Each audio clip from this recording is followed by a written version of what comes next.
Om Namo Bhagavate Vasudevaya. Welcome to today's reading from Brilliant as the Sun, Retelling of Srimad Bhagavatam, Canto 5, the Universal Order. We are going to be reading from Chapter 5, Lord Rishabha instructs his sons. Mukam karoti vachalam, pangum langhete girim, yat kripatamam vande, Shri Gurum Dinatarinam, Parmananda Madhavam, Shri Chaitanya Ishwaram, Hari Om Tat Sat. Rishabha sat cross-legged on a raised seat, surrounded by his sons, numerous sages, and thousands of citizens, all eager to hear him speak. Verse 1, he addressed his sons, "My dear boys, one who has received a human body should not act like an animal and engage only in sensual enjoyment. One should control the senses, engaging them in Krishna's service, even though controlling bodily and mental urges means suffering. We should voluntarily embrace this discomfort. By so doing, our hearts will become purified and we will attain our eternal blissful life, which is far superior to material happiness."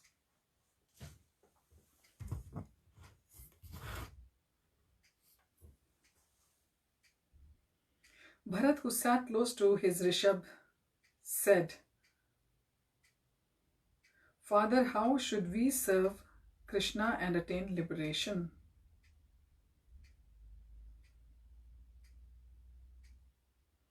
Verse 2, one must serve advanced spiritual personalities and give up the association of those who fond of sex.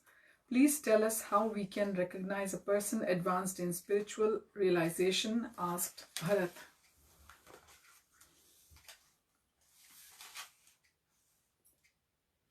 Rishabha said, "Such great souls are equally disposed to all, seeing no difference between one living entity and another. They are peaceful and always practice devotional service. Some of them serve Krishna, wanting to merge into his spiritual energy, and others desire his personal association. Either way, they are free of anger and they work for everyone's benefit. They never act contrary to spiritual injunctions." Verse 3, anyone who wants to advance in spiritual life must also stop mingling with materialists, absorbed in the animalistic activities of eating, sleeping, mating, and defending, and give up attachment for home life, wife, children, friends, and wealth.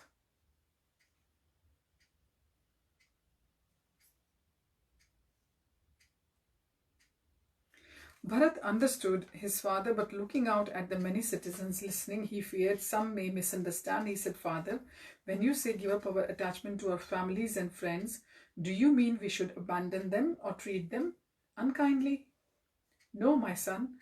I mean, do not see them as meant for your enjoyment. An aspiring transcendentalist honors his duty and takes care of his family, but he only collects enough money to meet the family's basic needs.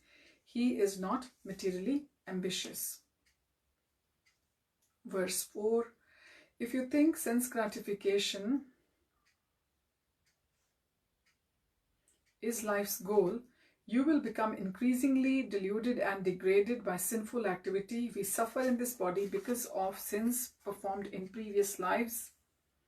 The pure spirit soul does not require a miserable material body. We are here because we desire to enjoy sense gratification.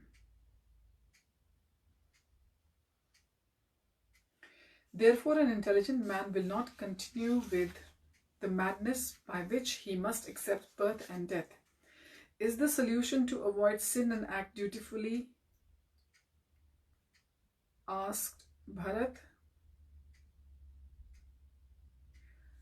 Rishabha waved a finger. "My dear son, mere duty is not the answer. Both pious and impious work have karmic reaction.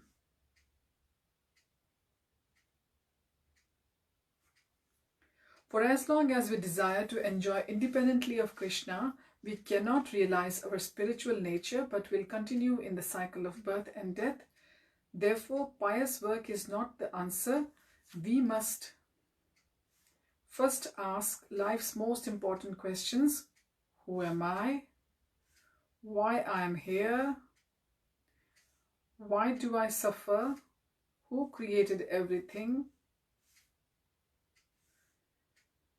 what is my relationship with the Creator. Only human life gives us the opportunity to seek answers to these questions. If we do not, our mind will remain absorbed in material work and we will continue to suffer. Bharat said, how did the pure spirit soul become absorbed in material work in the first place? Verse 6, Rishabha said, desiring material enjoyment, the pure soul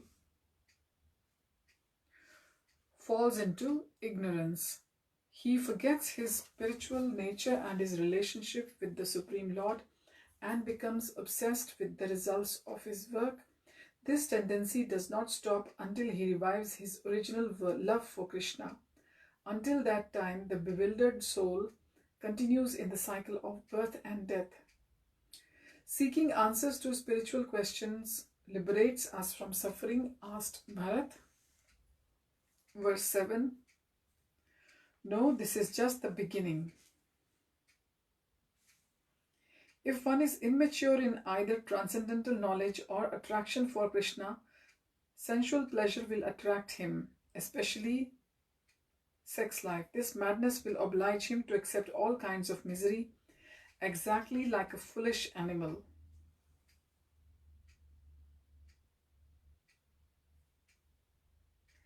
Liberation comes at the mature stage of transcendental knowledge mixed with the devotional service. When one sees the futility of material enjoyment.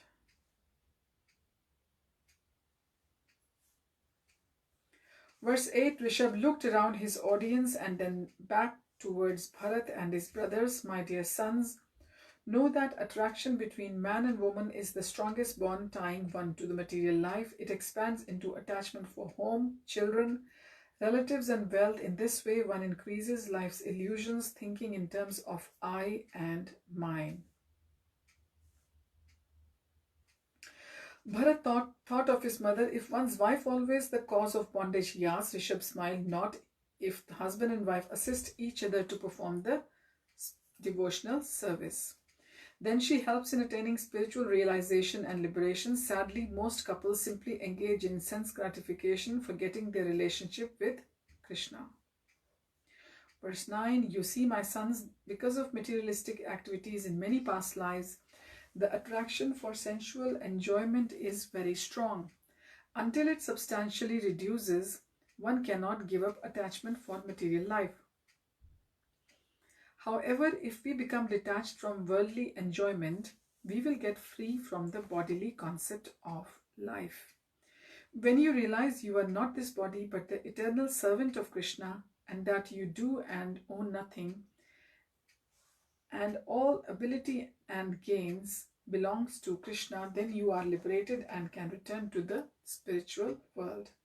Bharat said, since we have tied the knots of illusion over many lifetimes, how is it possible to slacken them and attain liberation? Verses 10 to 13, you must accept a highly elevated spiritual master, a Paramhansa, who can teach you how to develop love for Krishna. Inquire from him, submissively serve him, and by following his directions you will come to detest worldly enjoyment and learn to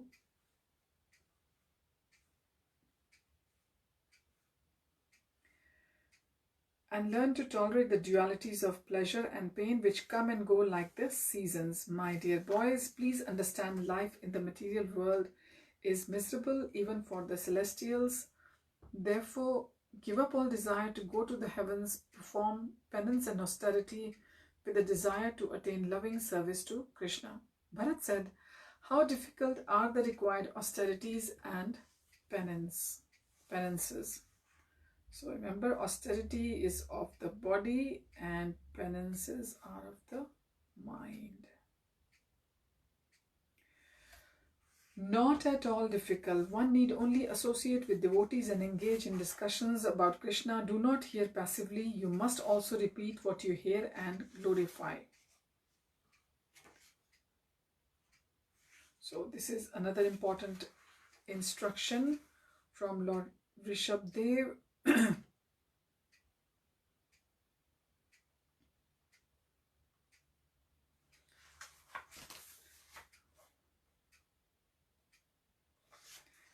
are not just hearing, but one has to glorify, repeat what you hear, and also glorify the Lord. In time, you will come to see everyone as equal parts of Krishna and give up enmity, anger, and lamentation. Dear boys, you are not your material bodies, and you should not waste time associating with the materialists. Spend your time reading the revealed scriptures, keep faith in the Vedas. You must also control the sex urge, remain diligent in performing your worldly duties, and refrain from frivolous talk such as gossip. Learn about Krishna from those who know him and always think of him. If you patiently and enthusiastically engage in these simple practices of Bhakti Yoga, you will in due course attain transcendental knowledge and become free of the false ego of bodily identification. Verse 14, my dear sons, carefully executing my instructions will purify you of ignorance, the inclination to act materially, and attachment to material relationships. To make further advancement, you must give up your desire for liberation. Bharat said, then what should be our goal? Verse 15, Rishabha said, the chief aim and highest benediction of life is to attain Krishna's personal association. This is only possible when Krishna is pleased and gives his mercy. So the ultimate instruction is here that the highest benediction of life is to attain Krishna's personal association, and this is only possible when Krishna gives his mercy.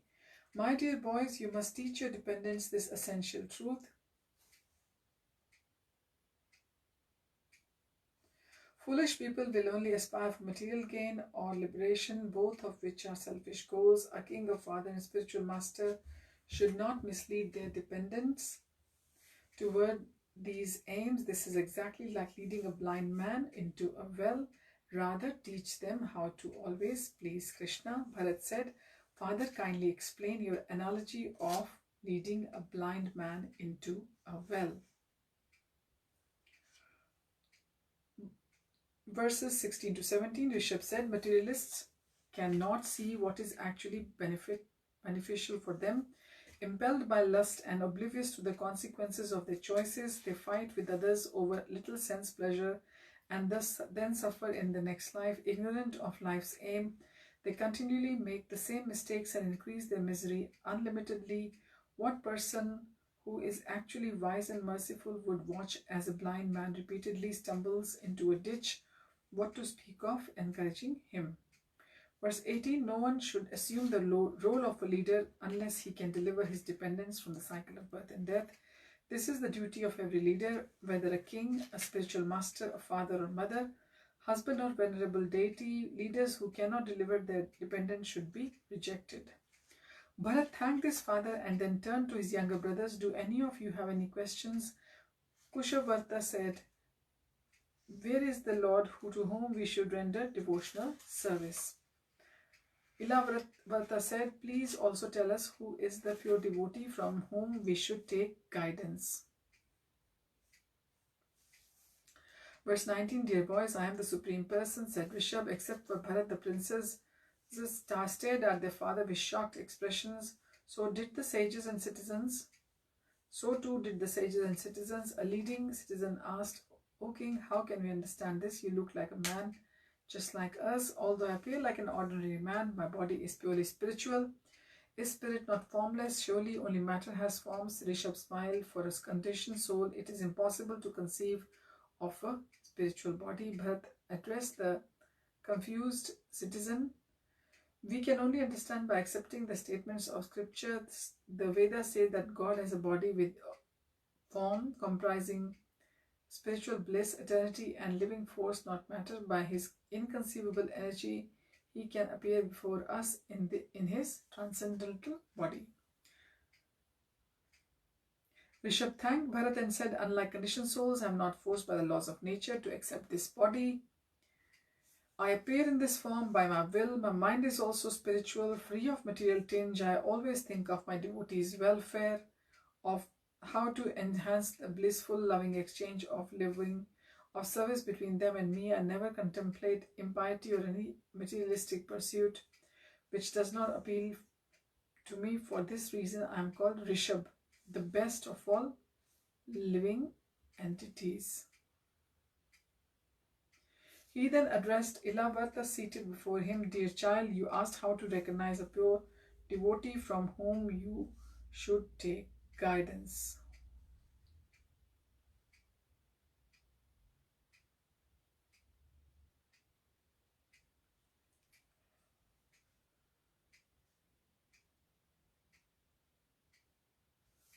Ilavarta looked at his father with tears in his eyes. Waves of his bliss emanated from Rishabha, infusing everyone present with the ineffable joy. So we will continue this chapter from here onwards next time. Thank you for joining. Hari Om Tat Sat. Hare Krishna.